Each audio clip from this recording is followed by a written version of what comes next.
Hello and welcome to Mike Drops the Mic. I'm Mike Lyman.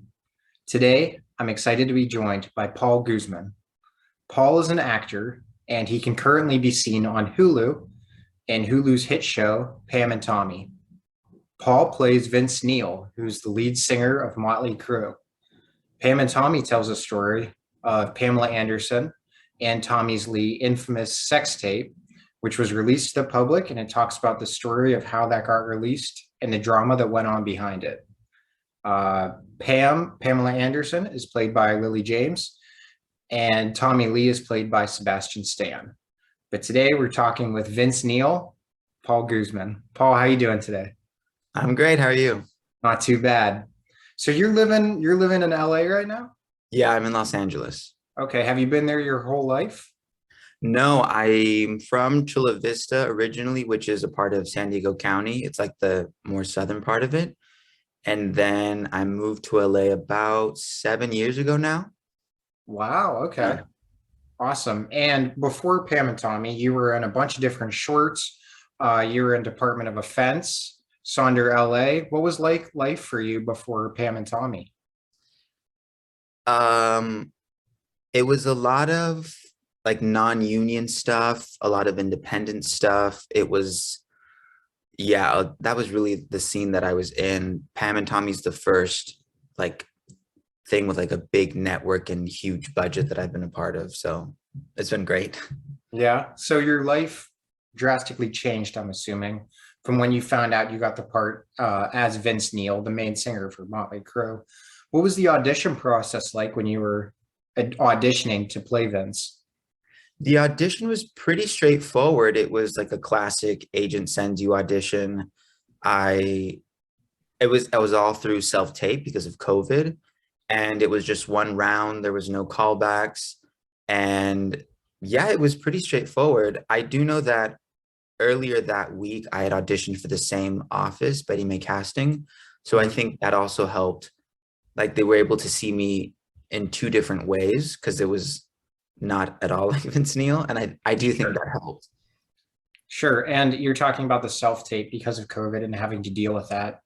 What did the audition look like though? Did you have a lot of dialogue? I mean, no offense right now, you don't really look like Vince Neil. I know you had to go through all kinds of different makeup, which I'd like to talk about in a little bit. But what specifically did you have to do for your audition that made you stand out and they said, okay, this is our Vince Neil? When I got the audition, I I really I was like, no, like, there's no way. I don't see how this is happening.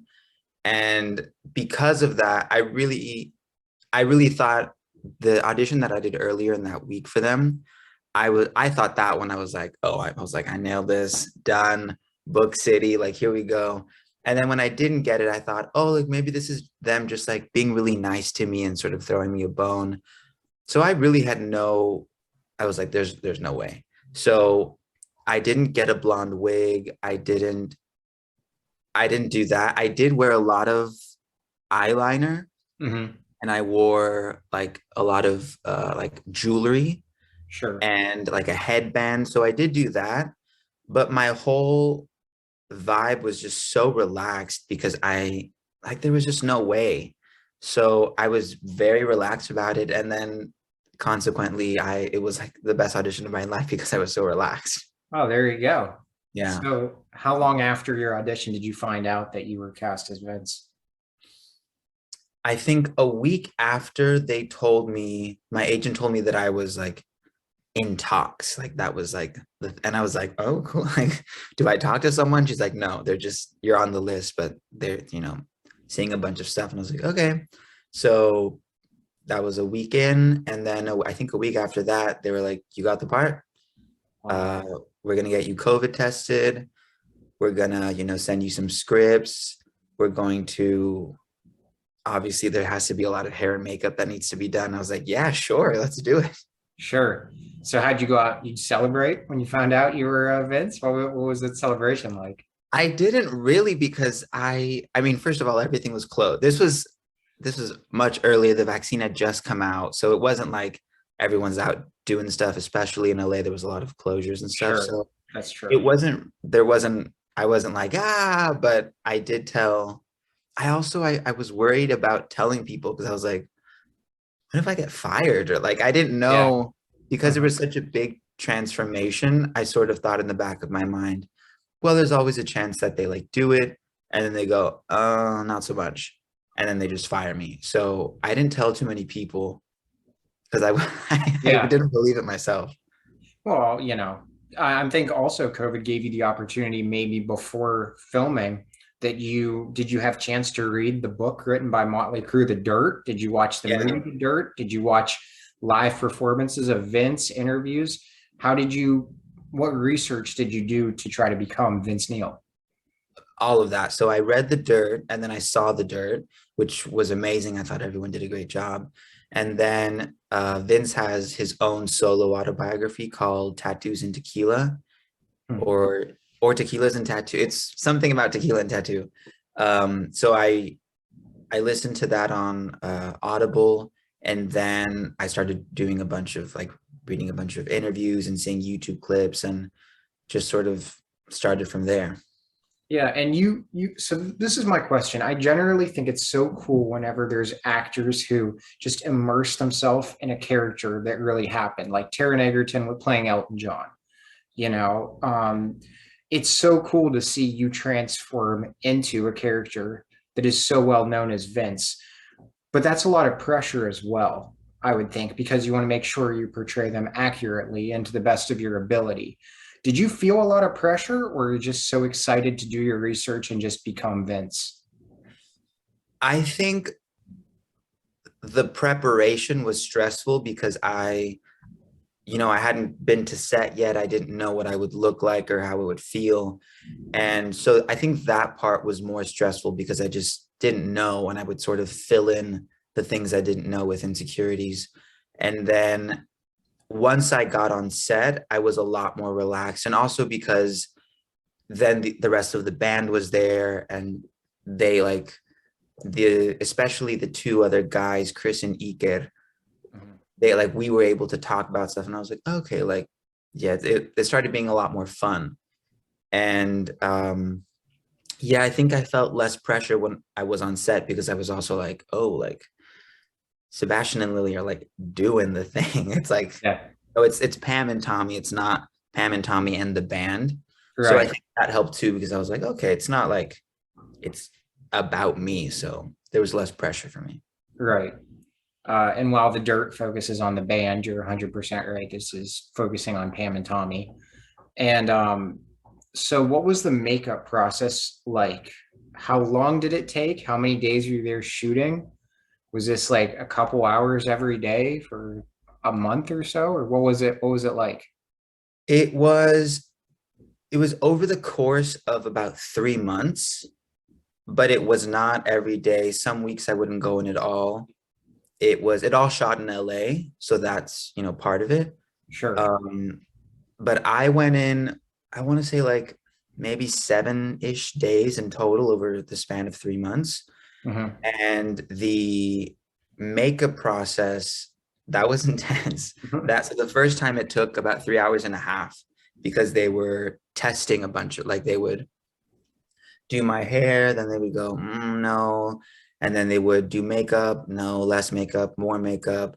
At one point, they shaved part of my eyebrows, and that was a huge conversation because they were like, if we shave them, we can't grow them back. Like, it's not going to. So there Yeah. was facial hair, then there was like this tank top or that tank top. So all of that, the first time took 3 hours and a half. After that, it was like maybe 2 hours.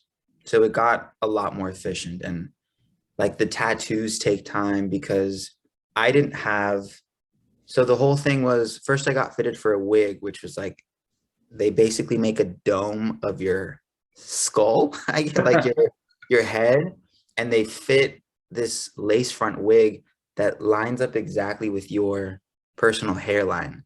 So it Wow. looks like it's your hair. It's so like every single there's not a hair out of place that wasn't matched exactly to my real hair as like a starting point. Yeah. So they put on the wig, then they glue it in, then they dye all the individual hairs in my scalp and that scalp that are too like they're too different. So Mhm. they'll make my hair a little bit lighter and that hair a little bit darker. And it's this like very intricate process. And then it's all the tattoos, and the tattoos. I didn't have giant sleeves. Like some of the guys said, Yeah. like basically a couple of big, like two or three big pieces. But Vince has like at the time selective tattoos. So they would use like moles on my body as like a constellation map for Mhm. where to put them so that it would be the same every time. Yeah. It was tattoos, and then it was wardrobe, and then yeah. So that took a minute. Oh, I can believe it. And then you got to take everything off at the end of the day. That certainly takes a lot less time Yeah. though.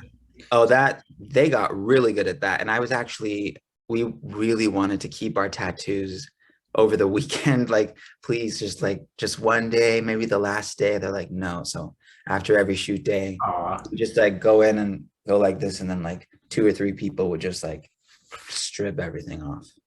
So days on set are so long already without you even having to go in for makeup and do 2 hours of tattoos and wigs and facial hair and all that stuff.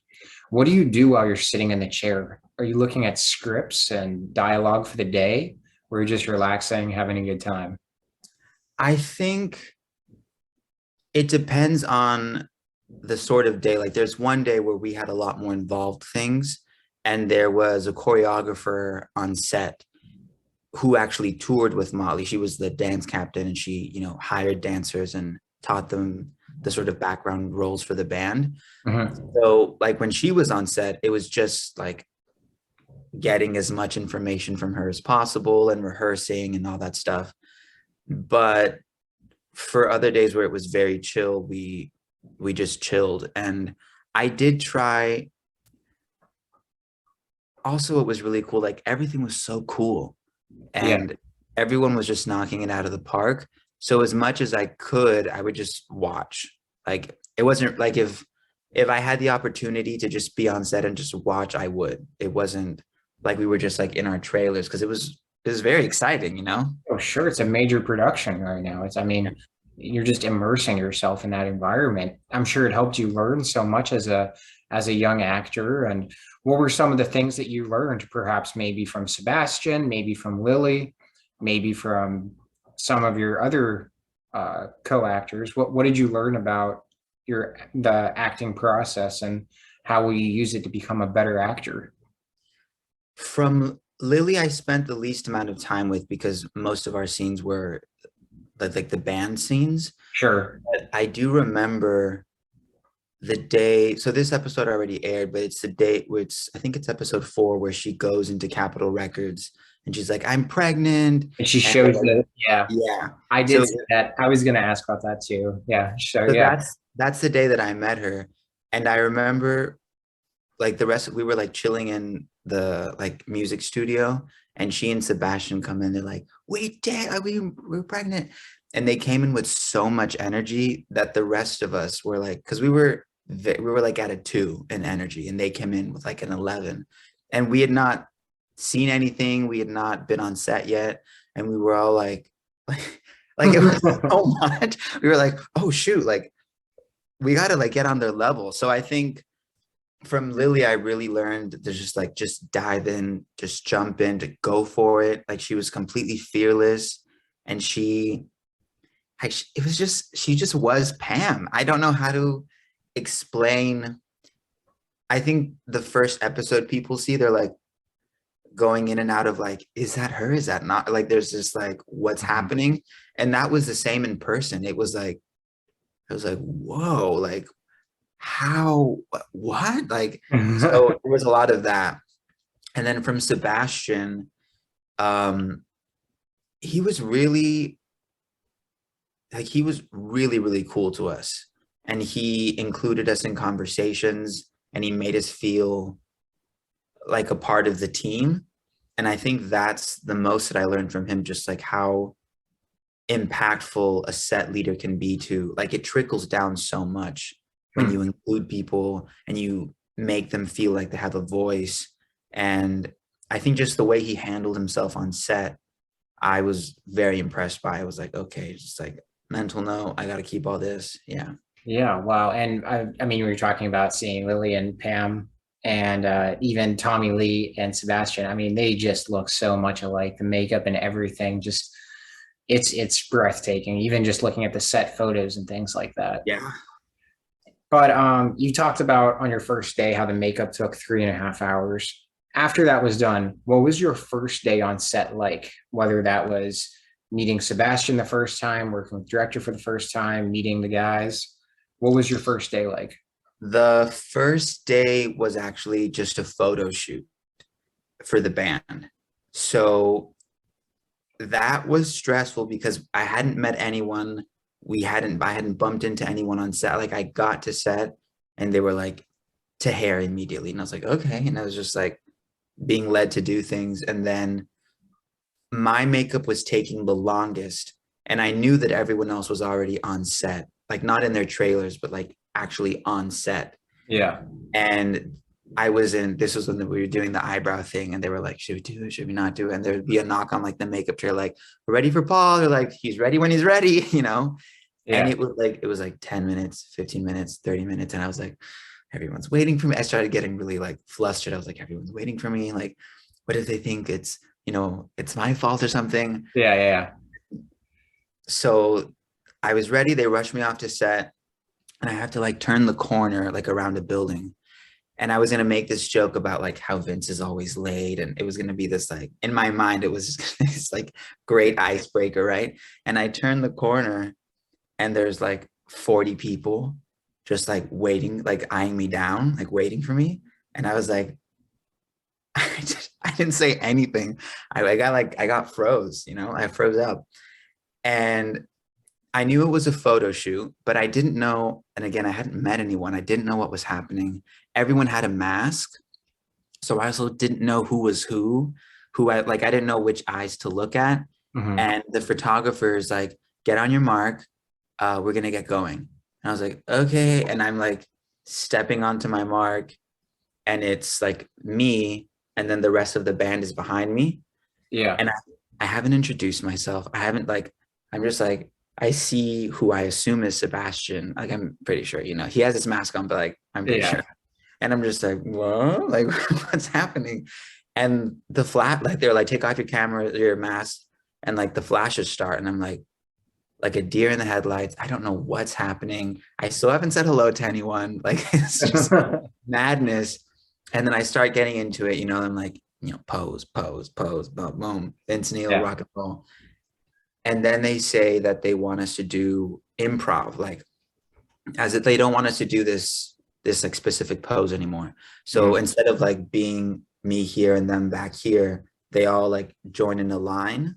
And they were like, just, your bandmates, be comfortable with each other. And I like had the instinct to put my arm around my two bandmates, right? And here's Sebastian, and here I think is Chris.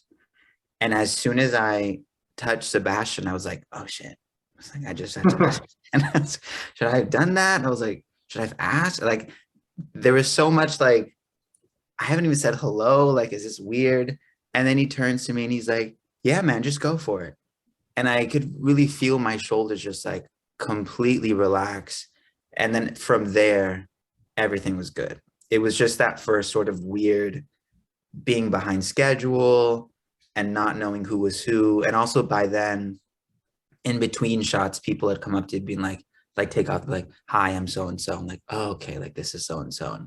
Right. So I think the first like 5 minutes of the photo shoot, I was stressed. But after that, it was really, really good.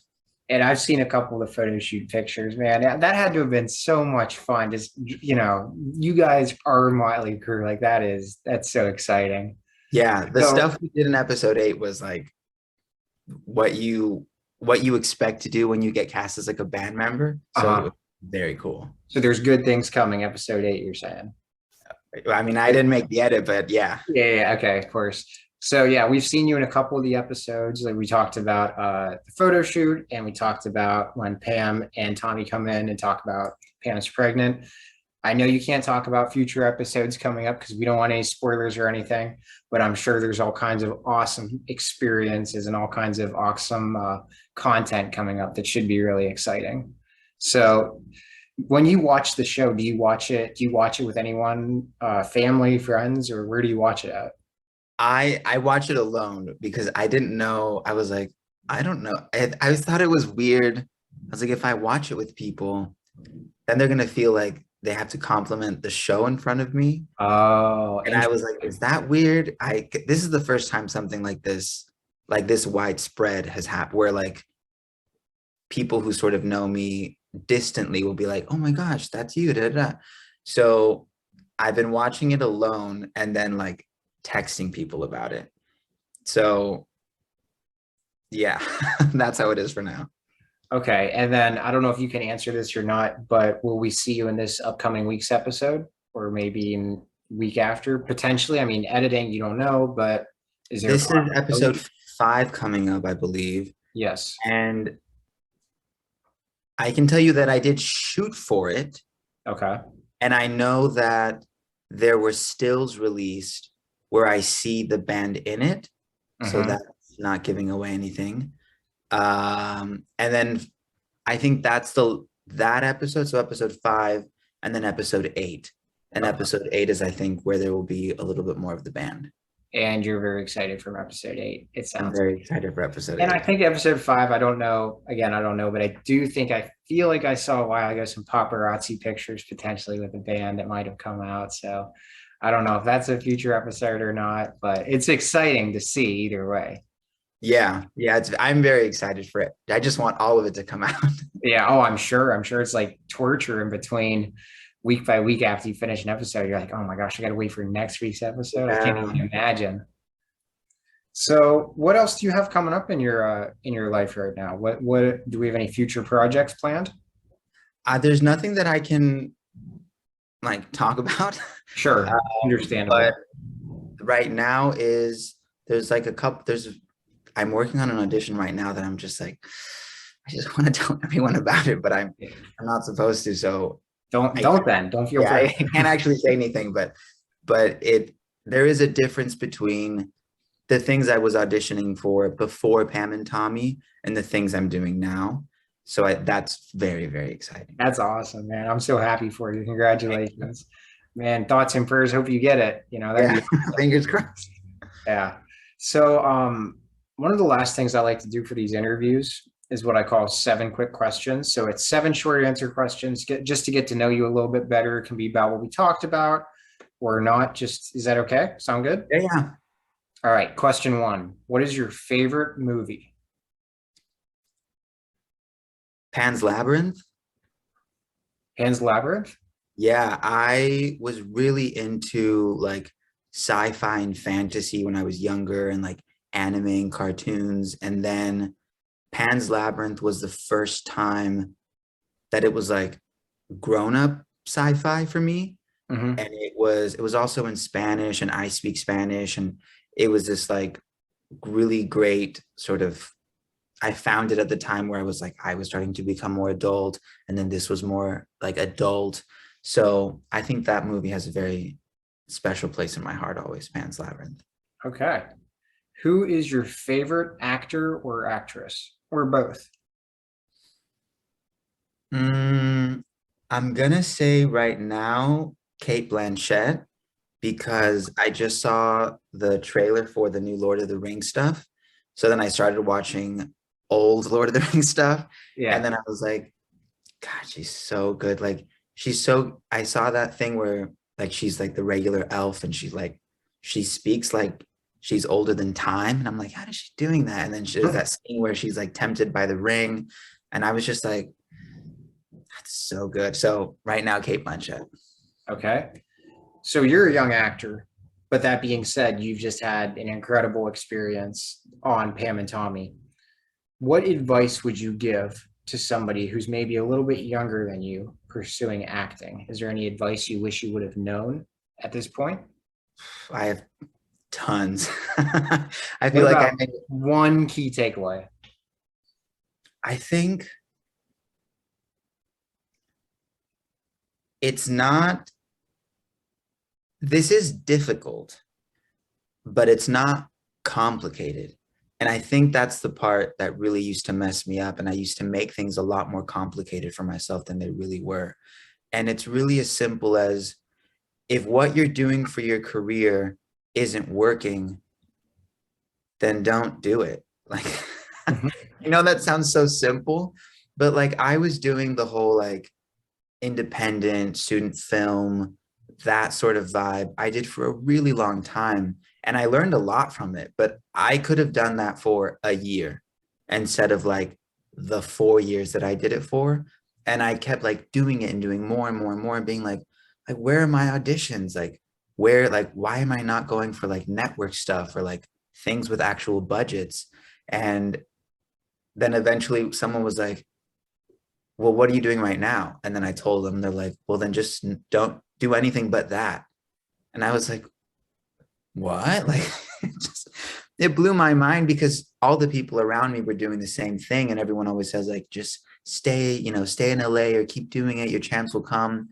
And I just thought that meant like eventually one of these small projects is going to like make it to some great festival and someone was going to like discover me. And that is just not true, or it wasn't true for me. Right. So I think the advice is have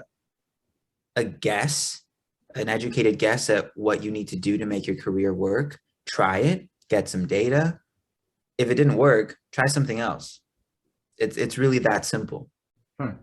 Well said. Very well said. So when you're in LA and COVID's not a thing, let's pretend it's not, and I've never been to LA. So if I flew out to LA, what are some things you would recommend for me to do while I'm there? Where are you right now? I'm in Florida. Okay, so the beach is not that exciting then. Well, I have beaches here, but yeah, not everyone does. So you're saying LA's got some beautiful beaches, maybe? So I think the beach life is fun. There's a lot of, LA is really, it's close to a lot of things. Like you can go to Santa Barbara, you can go to San Diego, you can go camping, and then you can go skiing. Like you can really do anything because there's mountains and there's deserts and there's oceans. So it's all of it. You can do all of it. So do all of it. So we had on Sunday night, we had the Super Bowl, which was in LA. Did you watch it? And if you did, where'd you watch it from? I wasn't watching because I was preparing for Audition. Oh, okay. Yeah, we're preparing. But I had my window open and all of a sudden I hear like tons of honking and fireworks and I was like, what? Like, and I knew obviously the Super Bowl was happening because I tuned in for the halftime show because I was like, you had to be a part of it a little bit. Yeah. And so there was a big commotion around. Even if you weren't watching, I was like, oh, I thought either they had just won or like something happened. So as soon as I heard all the honking, I like rushed to my computer and I was like, what's the score? Like, what's happening? Well, I'm glad you're diving into these auditions. I mean, that's great. That's great. So what are some of your hobbies when you're not preparing for auditions and watching yourself on Pam and Tommy? Right now, I am obsessed with tennis. Really? I cannot get enough of it. It started a little bit before COVID, but during COVID, it ended up being a really good like social distance activity because we'd be really far away. Everyone felt safe doing it. And so I just kept playing more and more tennis and I can't stop. I like watched the whole Australian Open and pretended that I knew everything about tennis and I don't really know anything, but yeah, so I'm obsessed with tennis right now. Tennis is a lot of fun to play. It really is. My last question. I mean, Mötley Crüe has so many famous songs: Kickstart My Heart, Dr. Feelgood, Girls, Live Wire, all kinds of stuff. What is your favorite Mötley Crüe song? Home Sweet Home. Home Sweet Home. Yeah, I remember the first time, because a lot of the songs I didn't know they were Motley. And then when I heard them like in the research, I was like, oh yeah, I know that song. Like Girls, Looks That Kill, that sort of thing. I was like, oh yeah. And then as soon as like the piano intro came in for Home Sweet Home, I was like, this is my favorite song. Like hands down, boom. And I play like a tiny bit of piano. So, and it was not like overly complicated. So I was like, oh, like this is a fun way for me to get into their music. So home sweet home for sure. So you can play it on the piano right now, is what you're saying. Uh, Dabble. We dabble a little bit, huh? dabble, yeah. Dabble. Well, Paul, where else can people follow you and stay up to date with what's going on in your life and your acting career? I know on Instagram. Yeah, I'd say Instagram is really the only one because I have a Twitter handle just so I own it, but I Mhm. don't post anything there and I don't have TikTok or whatever else is out there. So it's just Instagram. Yeah. All right, and what's Instagram handle? Mr. Paul Guzman, MrPaulGuzman. Perfect. Paul, anything else, or we good to call it a day? That's it on my end. This is All right. fun. Yeah, thanks for coming on. I appreciate it. It was so interesting to hear about, the behind the scenes of Pam and Tommy and your life and how it transformed your acting career. And just remember us little people whenever you're up at the top now, okay? Yeah, we'll all go up together. It'll be good. All right. Thank you very much, Paul. Have a good one. Have a good one.